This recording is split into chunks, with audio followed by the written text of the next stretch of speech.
Hello everyone, my name is Shiv. Welcome to all my channel physics win. आज हम start करेंगे electric circuit. ठीक है, इलेक्ट्रिक सर्किट।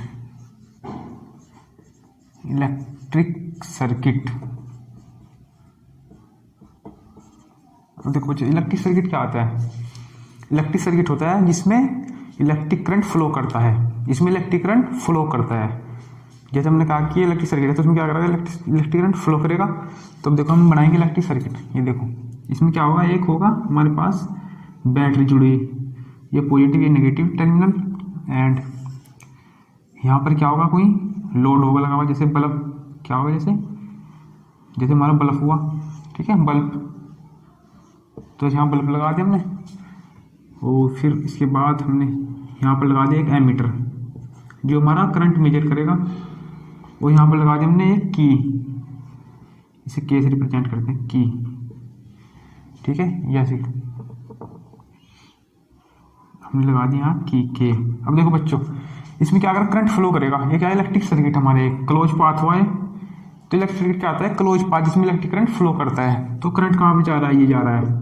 और एक बात होगी, आप ध्यान रखना, इसमें करंट किधर से इधर जाएगा।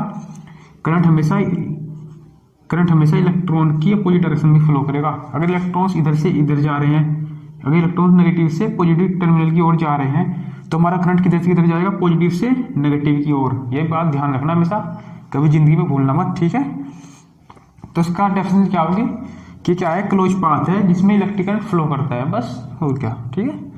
और ये क्या कुंजी, इसका मतलब, इसका मीन्स क्या होगा, इसका मतलब क्या कुंजी का, इससे हम close circuit and open circuit इसको क्लोज कर देंगे। या अगर ये क्लोज है, जैसे हमने कर दिया कि ये क्लोज है, ठीक है, क्लोज है, तो क्लोज भी तो इसमें करंट फ्लो करेगा। इफ हमने इसे ओपन कर दिया, जैसे क्या कुंजी ऐसे होती है, ये देखो कुंजी जैसे आपका स्विच होता है ना, वो बटन दबाते हो और टप, तो पंखा चल गया है टन। ठीक है, तो आप क्या करते फिर, बटन बंद कर देते हो, तो क्या होगा, की ओपन हो जाएगी। जब आप बटन बंद करोगे तो ये की ओपन हो जाएगी। जब बटन खोलोगे, जब दबाओगे यूँ, तो क्या होगा, फिर ये इसमें मिल जाएगा, तो करंट फ्लो होगा, सर्किट क्लोज हो जाएगा। बट अगर क्लोज हमने ये कर दिया ओपन, तो इसमें की क्या होगी, ओपन होगी, ओपन सर्किट होगा, इसमें कोई करंट फ्लो नहीं करेगा। ठीक है, तो यहाँ पर कट गया ना ये। आज सुनिए बच्चों, तो ये क्या हमारे पास की का काम क्या होता है, सर्किट को क्लोज करना, ओपन करना। तो इसकी डेफिनेशन लिखो पहले, इलेक्ट्रिक सर्किट की डेफिनेशन लिखो दी क्लोज पाथ थ्रू विच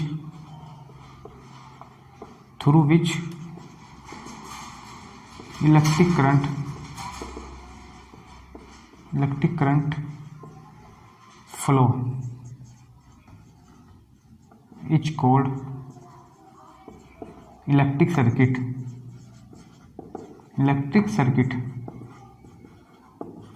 ठीक है बच्चों, हो गया, आ गया समझ में। अब देखो ये क्या होगा, इसमें बल्ब, ये एमीटर होगा, ये क्या करेगा, मेजर, करंट को मेजर करता है एमीटर। ठीक है, एमीटर, इसका नाम लिख लो, एमीटर। ये क्या करेगा, करंट को मेजर। क्या होगा, बैटरी। ठीक है बच्चों, अब तो आ गया समझ सब। अब आज डायग्राम बनाओ, सर्किट बनाओ, एग्जाम आया तो कर देना इसको। ठीक है, इलेक्ट्रिक सर्किट क्या होता है। अब देखो इसके बाद होता है किसका, कि क्लोज सर्किट क्या होता है। क्लोज सर्किट, हेडिंग डालना इसमें, क्लोज सर्किट। क्लोज सर्किट क्या होगा बच्चे, व्हेन की इज क्लोज, ठीक है, की मीन्स कुंजी, हिंदी में कहते हैं कुंजी। व्हेन की इज क्लोज्ड,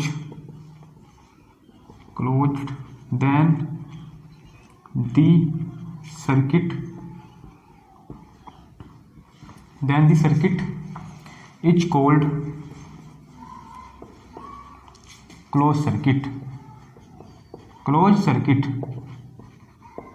ठीक है बच्चों, मैंने अभी बताया आपको, when key is closed then circuit is called closed circuit। और ओपन सर्किट क्या होगा इसके बाद, इसे नोट करना फटाफट। इसके बाद ओपन सर्किट करते हैं हम, इसको नोट करो फटाफट। चलो मैं ये पर लिख देता हूँ, ओपन सर्किट। बस में क्या करना है, व्हेन की इज ओपन। और इसमें एक लाइन और लिखो पहले, इसमें एक लाइन और लिखो, इन दिस सर्किट। अब देखो इसमें एक पहले इसमें लाइन लिखो, in this circuit current would flow. ठीक है बच्चों, इसमें क्या करा, इस सर्किट में करंट फ्लो करेगा। ठीक है, एंड ओपन सर्किट क्या होता है, आप करो ओपन सर्किट, ये तो आपने नोट कर लिया होगा। ओपन सर्किट व्हेन की इज ओपन, यहाँ पर ओपन आ जाएगा बस। ओपन मीन्स हमने ये खोल दी, ठीक है, ऐसे कर दिया, फिर हमने आगे फिर में ऐसे ऐसे में, और क्लोज क्या आती है ऐसे, फिर हमने कर दी ओपन। ठीक है बच्चों, अब कर दी ओपन। ओपन में क्या होगा, ये सर्किट डायग्राम ये होगा, ये ओपन कर दिया हमने। ठीक है, ये हो गया ओपन। अब देखो, दी circuit is called open circuit. Open circuit, open circuit in this current, in this circuit current would not flow, यहाँ पर नोट आ जाएगा, वुड नॉट फ्लो, इसमें कोई करंट फ्लो नहीं कर सकता, बिकॉज ये क्या होगा, क्लोज सर्किट नहीं है, ये अब ओपन सर्किट। ओपन में हमने हटा दिया। ठीक है, अगर आपके घर लाइट हुई, ठीक है, आपके घर क्या है लाइट, तो आप पूरा सर्किट है ना, मतलब इसमें क्या घरों में पैरेलल में होता है। ठीक है, तो एक हम पूरा सर्किट बन रहा है, इसमें बल्ब भी हैं, ठीक है, इसमें पंखे भी हैं, ठीक है, जो फैन है हमारे एसी भी इसमें लग रही है, उसमें जो भी लग रहा है, उसमें कूलर, उसमें सब कुछ उसमें लगता है ना, मतलब एसी ऐसी सब उसमें चलती है। तो हमें शुरू में जो मेन स्विच होता है वो स्लीट होता है, वो की तो होती है, की जो आप दबाते हो उससे उसे नीचे करते हो, ऊपर करते हो, या कोई बटन भी होता है, तो हम उससे लाइन काट देते हैं, तो वहाँ से कट हो जाता है ऐसे। ठीक है, तो लाइन कैसे कटती है ऐसे, ये लाइन तो काटे हमने, अगर लाइन ही काटेंगे तो ये क्या होगा, ओपन सर्किट हो जाएगा। अगर लाइन चालू है तो क्या होगा, क्लोज सर्किट। ठीक है, क्या दिक्कत है, बस हो गए। अब इसके बाद हम करेंगे ओम्स लॉ। ओम्स लॉ ये आपने कर लिया होगा। अब देखो बच्चों, ओम्स लॉ इंपोर्टेंट है, Ohm's law, HM, Ohm's law. अब देखो बच्चों, ओम्स लॉ क्या होता है, इन ए कंडक्टर, किसी कंडक्टर में जो हमारा पोटेंशियल होता है, कोई कंडक्टर है हमारे पास जिसके एंड से पोटेंशियल होगा, एंड्स पे, जैसे यहाँ पर V1 हुआ पोटेंशियल, यहाँ V2 हुआ, तो हमने माना कि टोटल क्या है V है, हमने माना कि टोटल पोटेंशियल क्या है V। तो पोटेंशियल किसके इसमें होगा, पोटेंशियल हमेशा प्रोपोर्शनल होगा I के करंट के, जिसमें करंट फ्लो होगा, जो इसमें करंट फ्लो हो रहा है I, इसके हमेशा प्रोपोर्शनल होगा। एंड तो हम क्या करेंगे, V इक्वल टू करने के लिए यहाँ पर एक कॉन्स्टेंट लगा देंगे R, तो V इक्वल टू क्या होगा RI या IR, ऐसे भी लिख सकते हैं, कुछ फर्क तो नहीं पड़ने का, IR लिख दो लोग, ठीक है, IR मल्टीप्लाई कैसे भी लिख दो। तो V का फॉर्मूला क्या आएगा, V इक्वल टू IR, और I की वैल्यू क्या आएगी यहाँ से, V अपॉन R। तो यही क्या होता है, ओम्स लॉ, यही क्या है हमारा ओम्स लॉ, कि हमेशा क्या होगा, ये प्रोपोर्शनल होगा I के। बट एक कंडीशन है इसमें, इसमें क्या है कंडीशन, कंडीशन क्या है कि इसका टेम्परेचर हमेशा कॉन्स्टेंट रहेगा, रिमेन अनचेंज्ड। यहाँ पर कोई टेम्परेचर, इसका ये कंडीशन है कि इसका टेम्परेचर सेम रहेगा, यानी कि आपने पहला था 12 डिग्री सेल्सियस, फिर आपने कर दिया एकदम से 100 डिग्री सेल्सियस, तो ऐसे नहीं होगा। ठीक है, इसका हमेशा कांस्टेंट है, जब जाएगा प्रोपोर्शनल। आपने टेम्परेचर के साथ छेड़खानी करी, ठीक है, अपने टेम्परेचर के साथ आपको अदल बदल की, तो क्या होगा, ये भी अदल बदल हो जाएगा, फिर प्रोपोर्शनल नहीं रहेगा। ठीक है, फिर प्रोपोर्शनल नहीं रहने वाला है। डेफिनेशन लिखते हैं, फिर डेफिनेशन लिखो, definition according to this law, according to this law, the electric current flowing through a conductor,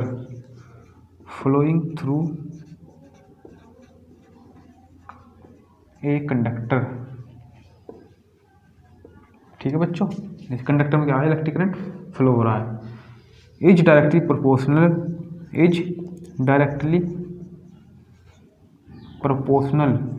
proportional to the potential difference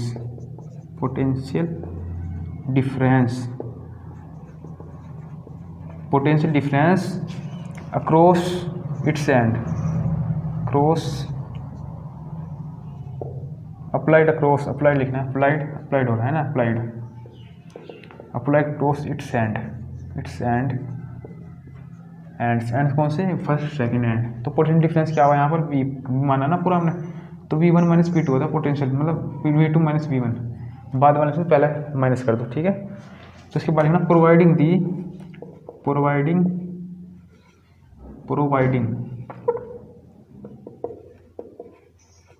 providing the physical condition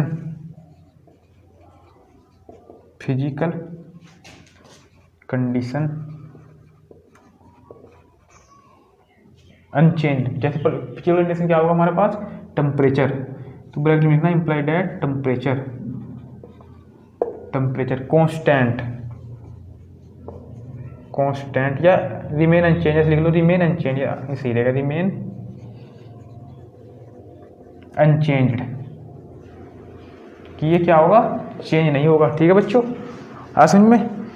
ये डेफिनेटली लिखवानी पड़ रही है क्योंकि आप सेकंड टर्म में 10th में हो ना, तो 10th की वजह से लिखवानी पड़ रही है, लेकिन इसकी जरूरत नहीं है। वैसे आपको तो ये बुक से पढ़ सकते हो। ठीक है बच्चों, ये कॉन्सेप्ट समझना जरूरी है, और ये हमने लिखवा दी, सो टोटल लिखवा दी। ठीक है, और इसका क्या होगा, ये I=VR, और इसमें क्या है, आर क्या है यहाँ पर, रेजिस्टेंस। ठीक है, अब लिखवा रहा हूँ रेजिस्टेंस क्या होता है क्या नहीं। अब देखो रेजिस्टेंस क्या होता है इसमें, आर क्या, प्रोपोर्शनल कांस्टेंट, जिसे हम क्या कहेंगे रेजिस्टेंस। आर क्या होगा यहाँ पर, रेजिस्टेंस। ये क्या करेगा, रजिस्ट करेगा flow of electric current. Resist means रोकेगा, ठीक है, उसका हमेशा अपोज करेगा। तो इलेक्ट्रिक करंट का क्या करेगा, हमेशा अपोज। तो ये हो गया आपका। इसके बाद हम करते हैं, इसके बाद हम करेंगे रेजिस्टेंस, नहीं इसके बाद हम करेंगे VI ग्राफ, पहले पोटेंशियल और करंट ग्राफ, ये रह गया इसमें। अब देखो बच्चों, VI ग्राफ क्या होता है हमारे पास एक लाइन है, ये क्या है, पोटेंशियल। ठीक है बच्चों, एक है वाई एक्सिस या एक्स एक्सिस, और यहाँ पर क्या होगा, ओरिजिन, और ये क्या है हमारे पास, करंट की लाइन, ये क्या है, करंट, ये क्या है, पोटेंशियल, एक करंट। तो हमेशा याद रखना, V क्या होता है, हमेशा प्रोपोर्शनल होता है I के, हमेशा प्रोपोर्शनल होता है। प्रोपोर्शनल मीन्स क्या होगा, अगर हमारे पास ये क्या हुआ, ये 2 वोल्ट हुआ, तो ये क्या होगा, करंट 2I, ठीक है, एम्पियर। ठीक है बच्चों, तो हमारे पास क्या होगा, अगर ये बढ़ेगा, अगर ये इंक्रीज होगा तो ये भी इंक्रीज होगा, अगर ये डिक्रीज होगा तो ये भी डिक्रीज होगा। ये हमेशा याद रखना, दिमाग में बैठा लेना बिल्कुल। तो अब देखो इसी करेंगे, ये क्या होगा, हमेशा लीनियर। ये हमेशा लीनियर क्यों आए, बिकॉज अगर हमारे पास आई करंट की वैल्यू क्या है, यहाँ पर हमारे पास 2 एम्पियर, हमने माना कि यहाँ 2 है, और यहाँ पर कह दिया हमने 3, तो ये भी क्या होगा, यहाँ पर ये 2 है, ये 2 वोल्ट होगा। ठीक है बच्चों, अगर हमारे पास ये 1 है, ये 1 है, ये 2 है, 3, अगर ये 3 हुआ, ये कहाँ पर मिलेगी जाके, यहाँ पर, तो ये भी क्या होगा, ये 3 होगा। असल में तो इसे कहेंगे हम लीनियर। ये क्या है, हमेशा लीनियर दिखाता है हमेशा। ठीक है, इसका ग्राफ क्या होता है, हमेशा लीनियर। तो VI ग्राफ क्या होता है, हमेशा linear, potential and electric current graph, VI graph. ठीक है, electric potential and current VI graph. तो ये क्या हमेशा लीनियरली होगा। ठीक है, तो इसमें क्या होगा, बस इतना ही करना आना है इसमें, और कुछ नहीं। कि ये क्या होगा, एक स्ट्रेट लाइन में लीनियर क्या था, स्ट्रेट लाइन एक बार। ठीक है, तो इसमें तो कुछ लिखने की ज़रूरत नहीं है, इसमें कुछ लिखने की ज़रूरत नहीं है, लेकिन इसमें एक लाइन लिख सकते हो आप कि ये हमेशा फाउंड, हमें कैसे पाया गया, हमेशा। अब इसमें एक लाइन लिख लो, आप लिख सकते हो आप कि दी VI ग्राफ, चाहे ऐसे लिख लो, दी नहीं लिखते। ठीक है, VI graph always found in straight line. ठीक है बच्चों, ये लिखने से ज़्यादा कंसेप्ट समझने की बात है, ये तो आप लिख सकते हो बुक से भी। तो ये समझो पहले क्या बात है क्या नहीं। जैसे मैंने बताया कि अगर यहाँ पर 6 हुआ तो ये क्या होगा, ये भी 6 होगा। तो हमेशा प्रोपोर्शनल होगा। प्रोपोर्शनल मीन्स जितना ये इंक्रीज होगा इतना ही इंक्रीज होगा, जितना ही डिक्रीज होगा तो इतना ही डिक्रीज होगा। ठीक है, तो इसलिए इसमें लीनियर लिया है मैंने कहा। ठीक है, लीनियर या स्ट्रेट लाइन, एक बात। ठीक है, हो गया। अब देखो इससे अगला, अब करेंगे हम क्या करेंगे, हम रेजिस्टेंस। अब करेंगे इसके बाद रेजिस्टेंस, या पहले इसका एक नोमेरिकल कर लेते। ठीक है, नोमेरिकल था इसमें शायद एक, इसमें चलो नोमेरिकल बाद में करेंगे, पहले करेंगे रेजिस्टेंस। पहले नोमेरिकल बाद में करेंगे, पहले करेंगे रेजिस्टेंस। अब देखो रेजिस्टेंस में क्या होगा, रेजिस्टेंस को हम R से रिप्रेजेंट करते हैं। ठीक है बच्चों, R से तो ये क्या होता है, हमारे पास कोई कंडक्टर है, ठीक है बच्चों, कंडक्टर। तो अगर आप इसमें क्या करें, एक हमारे पास सर्किट है, पहले सर्किट मान लो, सर्किट हमारे पास सर्किट, ठीक है, सर्किट है हमारे पास ये, इसमें एक हमने लगा दिया रेजिस्टेंस, रजिस्टर लगा दिया। तो अब देखो इसमें क्या होगा, इलेक्ट्रॉन यहाँ से गए, ये इधर से मान लो, इधर से इलेक्ट्रॉन आ रहे हैं, इधर से मान लो इलेक्ट्रॉन गए, फिर इधर से मानते इलेक्ट्रॉन गए। तो इलेक्ट्रॉन जब जाएंगे तो क्या होगा, पहले यहाँ पर जाएंगे, फिर यहाँ पर, फिर यहाँ, फिर यहाँ, फिर यहाँ, फिर यहाँ। अब देखो आप इमेजिन करो, इमेजिन करो कि आप एक कार में जा रहे हो, एक रास्ता है ये, फिर इसके बाद ये, फिर ये, फिर ये। आप यहाँ बैठे हो कार में और आप जा रहे हो, ठीक है। तो आप पहले यहाँ पर जाओगे, फिर सोचोगे क्या, ठीक है, यहाँ जाओगे। कभी कभी तो आप क्या करोगे, बहुत तेज जाओगे, ज़्यादा ढाल दे दिया मुझे, थोड़ा ज़्यादा ढाल दे दिया, ठीक है। ऐसे होगा जैसे हिल्स एरिया हुआ, पहाड़ी एरिया, तो हमने ये गए हम, ठीक है, फिर हम ये गए, फिर हम ये गए, फिर हम ये गए। अब देखो आप क्या करोगे, आप पूरी जा रहे हो, मतलब आप जा रहे हो 80 की स्पीड से, 80 किलोमीटर पर आवर्स की स्पीड से। तो आप क्या करोगे, तुम जाके यहाँ पे पहले तो आप मोड़ लोगे यहाँ पर। आप क्या करोगे, कभी कभी तो ऐसा होगा कि कार आगे निकल जाएगी, ठीक है, कार क्या होगी, आगे निकल के किसी के खेत में गिरी जाके, ठीक है। कभी कभी क्या होगा, आप आराम से जा रहे हो तो क्या होगा, आराम से निकल जाओगे, ठीक है। अब देखो अगर आप तेज जा रहे हो यहाँ पर, एकदम से क्या होगा, यहाँ पर एकदम से मोड़नी पड़ेगी ना, एकदम तो उठ जाएगी कार, ऊपर आगे पलट भी सकती है। तो क्या होगा इसमें, अगर आप बिल्कुल सीधी लाइन पे जा रहे हो, चाहे 100 की स्पीड से जा रहे हो, तो आप सीधे जाओगे बिल्कुल आराम से, हाईवे पे जा रहे हो मस्त बिल्कुल सीधे। तो हमारे पास क्या हुआ, ये रजिस्टर लगा दिया, रेजिस्टेंस, ये करंट क्या करेगा, कम करेगा, रजिस्टर करता है उसके इलेक्ट्रिक करंट की मार्ग में बाधा, किसके पाथ पर क्या है, बाधा मीन्स इसे रोकेगा, पोज करेगा हमेशा उसका इलेक्ट्रिक करंट का। तो देखो मेरी इलेक्ट्रॉन यहाँ पर गया, यहाँ गया, फिर यहाँ टकराया, फिर यहाँ टकराया, फिर टकराया, ये बेचारा तंग हो जाएगा, और ये यहाँ से यहाँ तक आने में बहुत टाइम लगेगा इसका। इतनी देर में पीछे से एक इलेक्ट्रॉन आ जाएगा, तो एक इलेक्ट्रॉन तो ये आया, ये गया अंदर, फिर दूसरा आया तो दूसरा टकरा गया इसमें, तो यहाँ खिचड़ी सी बन जाएगी, ठीक है। जब यहाँ से टकराए जाएंगे तो यहाँ पर क्या होगा, एक तो यहाँ पर हीट ज़्यादा जनरेट होगी, हीट, और इसके बाद ये क्या होगा, इसमें इलेक्ट्रिक करंट यहाँ से अगर ज़्यादा आ रहा है तो यहाँ पर कम होगा, तो ये क्या करेगा, उसे गेन कर लेगा, और यहाँ पर क्या होगा, इलेक्ट्रॉन्स मूवमेंट कम हो जाएगा फिर, बिकॉज यहाँ पर रेजिस्टेंस लगा दी हमने। रेजिस्टेंस से क्या होगा, रेजिस्टेंस से इलेक्ट्रिक करंट का अपोज करेगा मेरा रेजिस्टेंस, ठीक है। ये मैंने आपको एग्जांपल दिया, बस समझाया ये। अब देखो ये क्या होता है, कंडक्टर की प्रॉपर्टी होती है, कंडक्टर वो, ठीक है। तो कंडक्टर की प्रॉपर्टी होती है by virtue of which it oppose the electric current, ठीक है। तो इसमें लिखना it is a property of conductor by virtue of which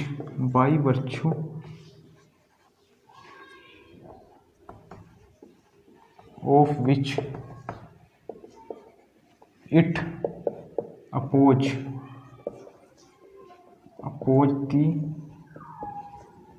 oppose the flow of electric current, ठीक है बच्चों, समझ में आ गया होगा आपके। तो हमेशा रेजिस्टेंस क्या करेगा, हमेशा इलेक्ट्रिक करंट का अपोज करेगा, ये अपने दिमाग में बैठा लेना, ठीक है। अगर समझ में, अपोज में से अगर करंट बह रहा है आराम से, तो ये क्या करेगा, इसे रोकेगा, ठीक है, इलेक्ट्रिक करंट को कम करेगा। जैसे हमें इसकी ज़रूरत कब पड़ती है, जैसे हमारे पास हमें चाहिए कि 220 वोल्ट, लेकिन हमारे पास आ रही है पीछे से हमारे पास आ रही है कि करंट आ रहा है ज़्यादा, मतलब हमने मान लिया कि ये 500 वोल्ट आ रहा है, तो ये क्या करेगा, इसमें रेजिस्टेंस लगा देंगे बीच में, तो ये क्या कम करके भेजेगा, फिर कम कर देगा, ठीक है। रेजिस्टेंस का काम होता है कि इलेक्ट्रिक करंट को कम करना। और इसके बाद हमारे पास है इसका क्वेश्चन करेंगे, अब इसको मिटो देना, इसका क्वेश्चन करेंगे अब देखो क्वेश्चन में कह रहा है कि दी पोटेंशियल डिफरेंस, आप पढ़ो क्वेश्चन, ठीक है, आप पढ़ो, मैं लिखता हूँ अभी, इस क्वेश्चन को लिखना पड़ेगा। लिखो question number 1, the potential difference between the terminal of an electric heater etch 75 volt. हमें वी की वैल्यू दे रखी है, बट डायरेक्ट मैं इसका डेटा लिखता हूँ, ठीक है। आप बुक से कर लेना, किसी बुक से बहुत न्यूमेरिकल होते हैं, मैं करवाता हूँ आपको कॉन्सेप्ट कि पोटेंशियल डिफरेंस दे रखा है V = 75 वोल्ट, ठीक है बच्चों। और हमारे पास दे रखा है फिर when it draw a current 5, आई की वैल्यू दे रखी है 5 एम्पियर। ठीक है, उसके बाद from the source when current will hit draw it is potential difference increase. अच्छा, तो ये कह रहा कि अगर हमारे पास करंट ये है तो रेजिस्टेंस बताओ कितना होगा पहले तो, और फिर इस रेजिस्टेंस पे अगर हम करंट, अगर हम पोटेंशियल डिफरेंस को हम इंक्रीज कर दें, इससे 175 वोल्ट कर दें, 175 वोल्ट कर दें, सॉरी 150 वोल्ट कर दें, 150 वोल्ट, तो फिर दोबारा करंट क्या होगा, तो आई डैश क्या होगा ये कह रहा है। ठीक है, हम समझेंगे, आप बताएंगे। ठीक है, पहले आर की वैल्यू निकाल लें। तो वी इक्वल टू क्या होता है बच्चों, आई आर। तो आर की वैल्यू क्या आएगी, वी अपॉन आई, बिकॉज इसके नीचे चले जाएगा। तो वी की वैल्यू क्या है हमारे 75 अपॉन आई की वैल्यू क्या है 5, तो डिवाइड करेंगे तो क्या आएगी 5 1 जा 5, 5 यहाँ 2 5 2 जा 12, ये क्या है ओम। इसकी हमेशा यूनिट होती है ओम, ये लिख लेना, मैंने लिखवाना याद नहीं था। तो रेजिस्टेंस की यूनिट क्या होती है, यूनिट क्या होती है इसकी ओम, ओ अच्छा ओम। इसको हम ऐसे रिप्रेजेंट करते हैं, ऐसे बनाते हैं। ठीक है, इसको आप लिख लेना अपनी कॉपी में। ठीक है बच्चों, इसकी यूनिट जरूरी लिखनी, ये जरूरी लिखना है। और इसके बाद हमें क्या आ रहा है कि इस रेजिस्टेंस पर अगर ये रेजिस्टेंस आया है तो हम अगर हमने पोटेंशियल डिफरेंस इतना बढ़ा दिया, हमारे पास पोटेंशियल इतना हो गया 150 वोल्ट, तो आई डैश की वैल्यू क्या होगी, दूसरा करंट क्या होगा फिर इसमें, तो हम क्या करेंगे, आई डैश की वैल्यू क्या होगा, वी डैश अपॉन आर या वी अपॉन आर, ये वी डैश मान लो वी डैश। ठीक है, तो वी डैश अपॉन आर, तो वी डैश क्या 150 वोल्ट अपॉन आर क्या हमारे पास जो भी आया 12 वोल्ट। ठीक है बच्चों, अब इसको डिवाइड करो, 12 1 जा 12, यहाँ पर 3 12 2 जा, अब क्या चलेगा इसमें, मैं इसमें हमने गलती कर दिया ना, ये 5 1 जा 5 5 5 जाओगा ये। ठीक है बच्चों, तो यहाँ 50 यहाँ 10 वोल्ट आएगा, 10 एम्पियर आएगा, एम्पियर आई करंट की जो हमारी यूनिट होती है एम्पियर। ठीक है, I dash equal to V upon R, 10 ampere हो गया। इसको नोट करो कॉपी में फटाफट, इसको नोट करो। चलो इसको मैं क्वेश्चन में आपको स्क्रीन शॉट लेके इसका क्वेश्चन मैं आपको दिखा दूंगा। ठीक है, ये क्वेश्चन आपको मिलेगा, इसको नोट करो इसका आंसर को, और क्वेश्चन की थोड़ी जगह छोड़ लेना, ऊपर इतनी जगह छोड़ लेना, मतलब 4-5 लाइन है तो उसमें क्वेश्चन लिख लेना आप, मैं आपको इसका क्वेश्चन दे दूंगा। ठीक है, और इसके बाद हमारे पास है, इसके बाद हमारे पास रजिस्टिविटी। अब देखो ये हमारा ये होता है, देखो इसके बाद इसमें मिटो दूँ, इसके बाद होता है हमारा, जैसे हमारा एक जो डिपेंड करता है, डिपेंड कहीं कहीं पे करता है, factor of which resistance of a conductor depends. अब देखो जो हमारा रेजिस्टेंस कहीं कहीं पे डिपेंड करता है, जो रेजिस्टेंस होता है हमारा प्रोपोर्शनल होता है में से आई के, सॉरी एल के, जो कंडक्टर की लेंथ है, हमारे पास कंडक्टर है। ठीक है, तो इसकी लेंथ क्या है ये एल, उसका एरिया ए होगा। तो हम क्या करेंगे कि इस कंडक्टर की लेंथ पे हमेशा प्रोपोर्शनल होगा ये हमेशा, एंड इसके एरिया के हमेशा क्या होगा, इनवर्सली प्रोपोर्शनल। ठीक है बच्चों, जिसमें आप लिखते हैं ना कि resistance of a conductor always proportional to its length. ठीक है, चलो मैं लिखवाता हूँ आपको एक एक लाइन, तो इसमें लिखना, नोट करके लिख देना, नोट करके, resistance always proportional to its length या कंडक्टर की length. Resistance of a conductor ऐसे लिखना, resistance of a conductor its length, चलो ऐसे लिखना, length to length of a conductor, तो हमने चेंज कर दिया। अब सेकंड पॉइंट लिखो उसमें, तो इसका ये क्या करेंगे, आर प्रोपोर्शनल टू एल, ऐसे लिखते हैं, imply that R proportional to L. और second point, resistance of a conductor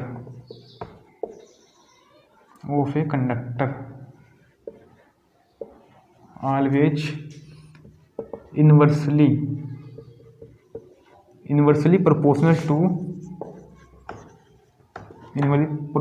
to its area. ठीक है बच्चों, imply that R inversely proportional to A. ऐसे में अब इसको कंपोज करें दोनों को मिलाने पर, आफ्टर कंपोज तो आर क्या होगा, आर टोटल क्या होगा, R equal to L upon A, हम दोनों को मिला दिया तो एल ऊपर आ जाएगा, ए नीचे आ जाएगा, हो गया। अब देखो हम इसे प्रोपोर्शनल का साइन हटाना हो तो हम क्या लगाते हैं, क्या लगाएंगे, हम कॉन्स्टेंट लगाते हैं हमेशा। तो आर इक्वल टू क्या होगा बच्चे, ये हम रो लगाएंगे, rho into L upon A, R equal to L upon A, important formula है, याद रखना है। क्वेश्चन एग्जाम में न्यूमेरिकल जरूर आ सकता है इससे, ठीक है।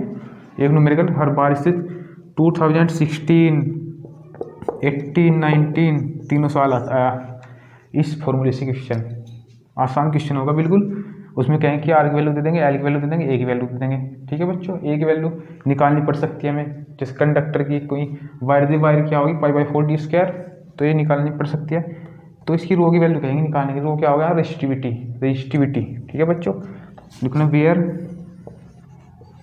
रो इक्वल टू कॉन्स्टेंट है, ठीक है, सब कहेंगे रेजिस्टिविटी। तो ये क्या होगा, rho equal to resistivity of a conductor, ठीक है बच्चों। इसे हम क्या कहेंगे, resistivity of a conductor. Rho क्या होगा यहाँ पर, रेजिस्टिविटी ऑफ ए कंडक्टर, ठीक है बच्चों, आया समझ में। और इसकी यूनिट तो होगी ओम मीटर, इसकी क्या होगी, रो क्या होगी यहाँ से ओम मीटर, इसकी यूनिट क्या होती है, रो की हमेशा ओम मीटर। अब लिखूंगा इसके बारे में, कल डिस्कस करेंगे इसके बारे में थोड़ा, ठीक है बच्चों, इसके बारे में करेंगे। और इसको स्पेसिफिक रेजिस्टेंस भी कहते हैं हम, इसमें लिखना और स्पेसिफिक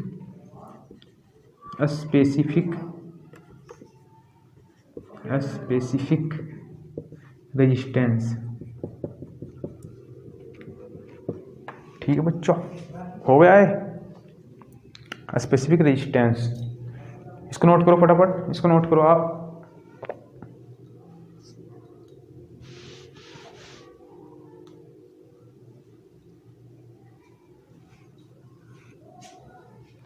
इसको नोट करो फटाफट।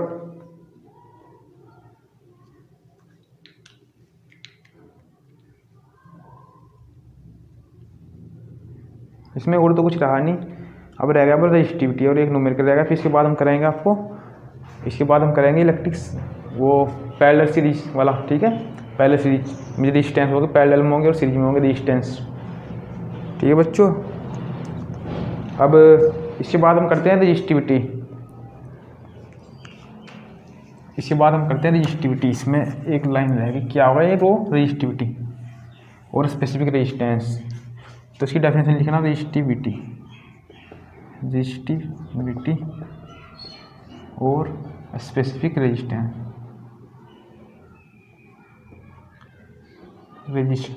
इसको हम रिप्रेजेंट करेंगे रो से, ठीक है बच्चों, रो से। अब देखिए क्या होगा, अगर मैं रो की वैल्यू निकालूँ तो रो की वैल्यू क्या आएगी, तो फ्रॉम ऐसे लिखना, वी नो डैट, इसमें लिखना we know that R equal to rho into L upon A, ठीक है बच्चों, R equal to rho into L upon A. And अगर मैं रो की वैल्यू निकाल ले तो रो की वैल्यू क्या आएगी, R into R A upon L, because R की वैल्यू यहाँ चली जाएगी, ए की वैल्यू मल्टीप्लाई हो जाएगी, एल नीचे आ जाएगा। तो हम क्या कहें कि if A equal to 1 metre square, ठीक है, या यूनिट कह दो 1 यूनिट, ठीक है, यूनिट एरिया, तो इसमें यूनिट 1 यूनिट, मीटर नहीं कहते अब, ठीक है। और एल इक्वल टू 1 यूनिट कुछ भी हो सकती है, तो हम कैसे भी दे सकते हैं इसकी डेफिनेशन, कई तरीके से, 2-3 तरीके हैं देने के। ऐसे भी दे सकते हैं जैसे मैं करवा रहा हूँ, और डायरेक्ट भी दे सकते हैं। ये तो मैं आपको बता रहा हूँ कि क्या रो की वैल्यू क्या है, यहाँ से R into L upon A upon L, ठीक है। ये रेजिस्टिविटी का फॉर्मूला डायरेक्ट आप याद भी रख सकते हो। तो रो की वैल्यू क्या है यहाँ से, आर के इक्वल, ठीक है बच्चों। तो रो क्या होगा, रेजिस्टेंस के इक्वल होगा। कब होगा रेजिस्टेंस के इक्वल, तो रो किसी कंडक्टर का रेजिस्टिविटी उसके रेजिस्टेंस की इक्वल होती है, ठीक है। रेजिस्टेंस तो है ये भी, ये रेजिस्टेंस तो है, ठीक है। व्हेन इसका cross section per unit length हो, ठीक है।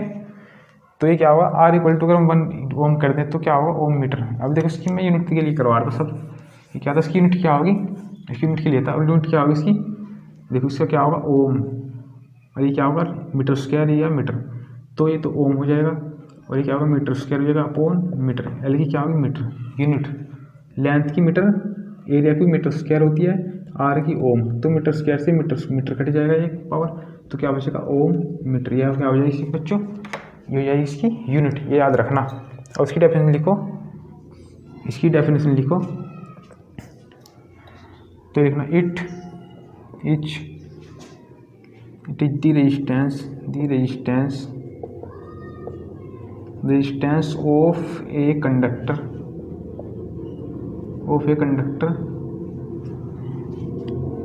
per unit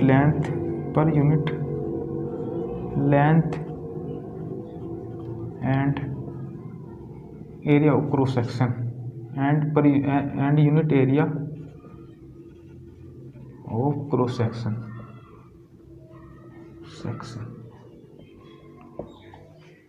ठीक है बच्चों, हो गया।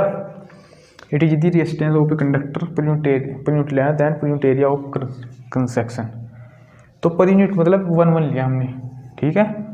तो ये होगी इसकी डेफिनेशन, और इसका न्यूमेरिकल कराएंगे हम शायद कल, या भी कराएं, अभी तो इसमें न्यूमेरिकल देखना पड़ेगा। चलो न्यूमेरिकल करा देंगे कल वो, ठीक है। न्यूमेरिकल कराएंगे कल वो। न्यूमेरिकल में कुछ नहीं है, इसका आसान न्यूमेरिकल है। देखो जैसे हमारे पास क्वेश्चन दिया है, जो लिखते हैं क्वेश्चन लिखो, हमें दिया कि आर की वैल्यू किसी कंडक्टर में, ये हमारे पास कोई कंडक्टर है, इसमें देखिए आर की वैल्यू रेजिस्टेंस है इसमें हमारे पास 2 ओम एंड इसका एरिया है हमारे पास 4 मीटर स्क्वायर, ठीक है बच्चों। और लेंथ दे रखी है इसकी कंडक्टर की लेंथ, ये लेंथ दे रखी है 6 मीटर। अभी कह रहे हैं इसमें रेजिस्टिविटी कितनी होगी, तो रेजिस्टिविटी कितनी होगी इसमें, तो रो की वैल्यू क्या होगी R इंटू एल अपॉन ए, नहीं ए अपॉन एल। तो आर की वैल्यू हमारे 2 रखो, 2 इंटू ए की वैल्यू हमारे पास 4 अपॉन एल की वैल्यू 6, तो 2 3 या 6 एंड हमारे पास 4 अपॉन 3, इसको भी लिख सकते हैं, ये 3 1 जा 3 पॉइंट, यहाँ पर 1 बचेगा, 3 3 जा 9, फिर 3 आएगा, ठीक है। ऐसे आता रहेगा, 3 3 3 से हम 4 लिख सकते हैं 1 पॉइंट। रो की वैल्यू होगी ओम मीटर, ये वैल्यू होगी ओम की, रो की, ठीक है, ओम मीटर। हो गया, सो नोट करो, और हम मिलेंगे इससे नेक्स्ट लेक्चर में। अब देखो एक लेक्चर में कितना निपटवा दिया, ठीक है, इतना निपटा देना, इतना निपटा दिया। तो अब ये चैप्टर बस एक लेक्चर और बचा है, 1 या 1.5 2 लेक्चर का ये चैप्टर खत्म। इसी बाद हम केमिस्ट्री का लेक्चर भी ले सकते हैं, या फिजिक्स का दूसरा लेक्चर ले लेंगे, अगर हुआ इसमें देख लेंगे कौन सा, ठीक है, या केमिस्ट्री का ले लेंगे एक लेक्चर, ठीक है बच्चों। अब मिलेंगे इससे नेक्स्ट लेक्चर में।